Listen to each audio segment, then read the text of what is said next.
Well, I didn't really decide.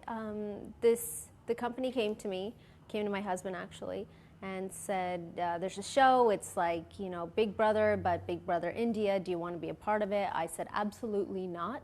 I do not want to go there and work. They will hate me. The only reason I said that was because of a past experience of the Indian community saying, I used to work in the adult entertainment industry, and the Indian community would say, you're not a woman, you are this name, that name, you name it, they said it. You are not, what an Indian woman should be.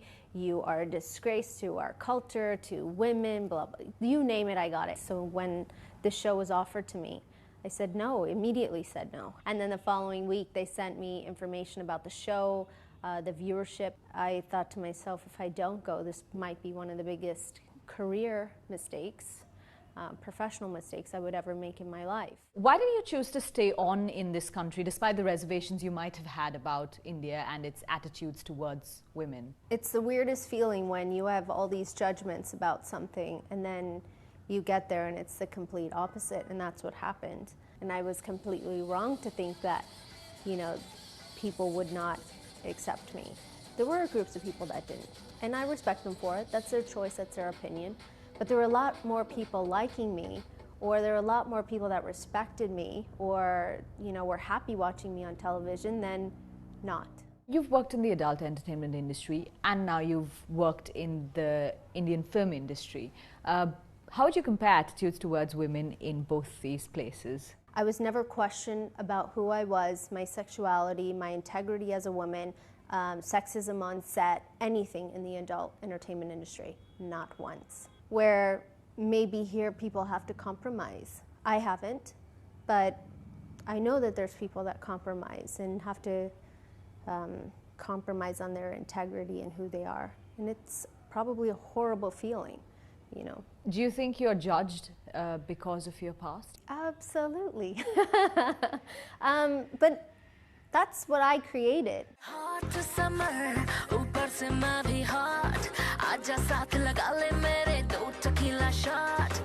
I know what I'm getting into. I know that when someone maybe hires me, they want Sunny Leone to show up, or they want to get the Sunny Leone shots. I don't know what that means, by the way, but I can guess that it's, something more on the more glamorous side or the sexier side, maybe that some people are not comfortable with. But that's the image that I created, so I'm okay with it.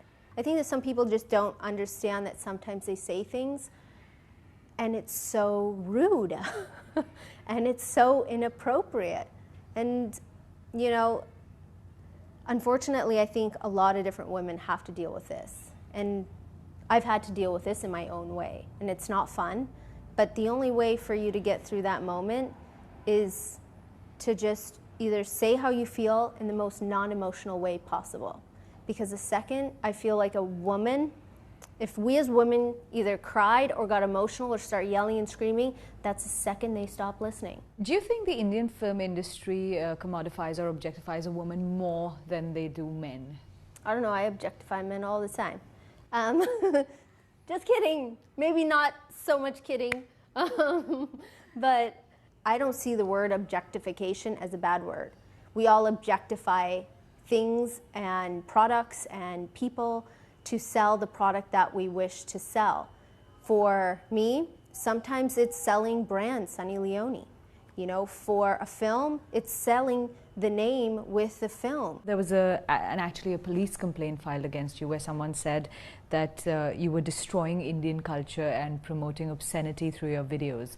What was your reaction to that? It's sad that people would write that, because to say that I'm corrupting one of the largest populations in the entire world it's just ignorance. I respect the fact that you might not agree with my decisions in life. That's your right and that's your choice as a free human being living in the world.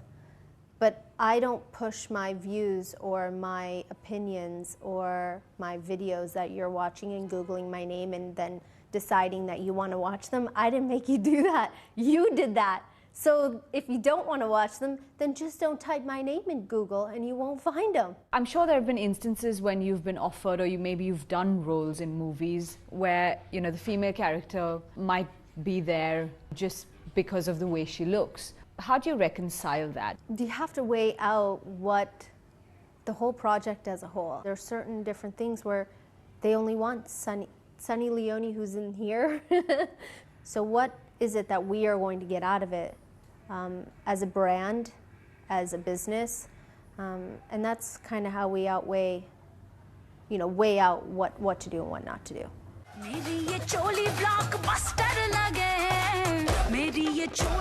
And do you think sometimes playing those kind of roles or doing that bit dents, the way women are portrayed in the movies?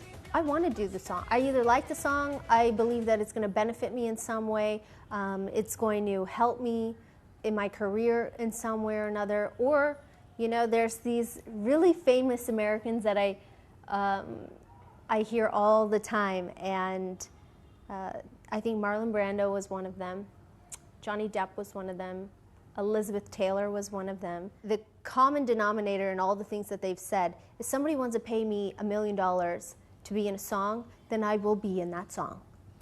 It's very simple.